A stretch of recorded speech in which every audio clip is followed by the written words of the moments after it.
What if the most important market in the world is quietly functioning without real demand, and almost nobody is talking about it because the surface still looks calm? Imagine an auction where the room appears full, bids keep coming in, prices seem stable, but when you look closely, the buyers aren't really buyers at all. They're proxies, mechanisms, and backstops designed to prevent failure rather than express confidence.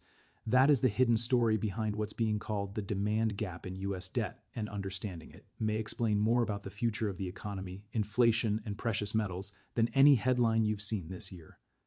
To grasp why this matters, you first need to understand what normally makes US debt so powerful. Treasury bonds are not just government IOUs, they're the foundation of the global financial system.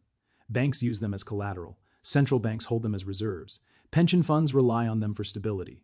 For decades, US debt cleared easily because there was always deep organic demand from real buyers who wanted long-term exposure. Foreign governments needed dollars, institutions needed safety, investors needed yield without fear. That combination created a self-reinforcing loop of trust. But something has changed, and the change didn't happen overnight. It started quietly after the global financial crisis, accelerated after 2020, and has now reached a point where the system still functions, but only because it's being actively supported. The US government is issuing trillions of dollars in new debt every year to cover deficits that are no longer cyclical, but structural. At the same time, traditional buyers are stepping back, not dramatically, not in a panic, but enough to create a gap between how much debt needs to be sold and how much real demand actually exists. This is where the term demand gap comes in. In a healthy bond market, new issuance is absorbed by buyers who want to hold that debt for income, safety, or strategic reasons. Today, a growing share of that absorption is being done indirectly. Banks buy treasuries not because they want them, but because regulations require high-quality liquid assets. The Federal Reserve influences demand through balance sheet policy and rate signaling. Short-term traders step in for carry trades rather than conviction. In other words, the market clears, but not because investors are enthusiastic. Think of it like a restaurant that stays open because staff and suppliers keep eating the food. The tables look full, but the customers aren't really customers. They're there to keep the lights on. As long as that continues, the business operates. But the moment conditions change, the illusion of demand disappears. That's the risk embedded in the current Treasury market. Foreign demand tells an important part of this story. For years, countries like China and Japan were massive buyers of US debt, recycling trade surpluses into treasuries. That trend has slowed or reversed. China's treasury holdings are down significantly from their peak. Other countries are diversifying reserves into gold, commodities, and alternative currencies, not because treasuries are about to default, but because concentration risk has become obvious.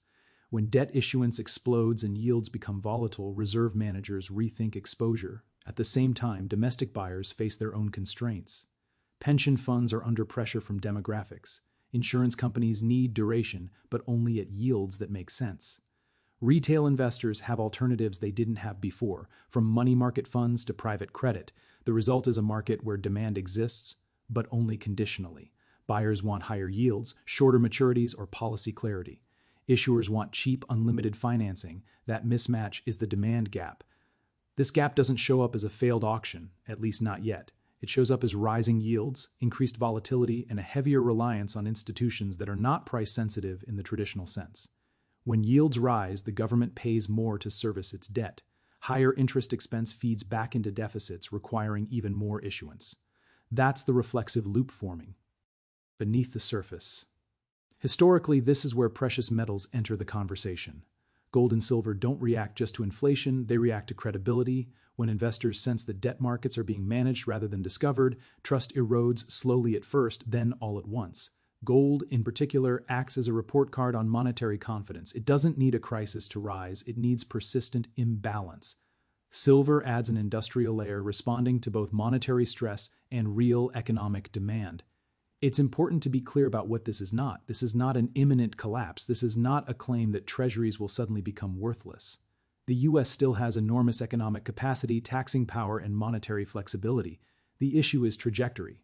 Markets can tolerate imbalance for a long time, until they can't. And the longer a demand gap is bridged by artificial means, the more sensitive the system becomes to shocks. So the real question isn't whether US debt is clearing today. It is. The real question is why it's clearing, who is actually holding the risk, and what happens if those support mechanisms are strained.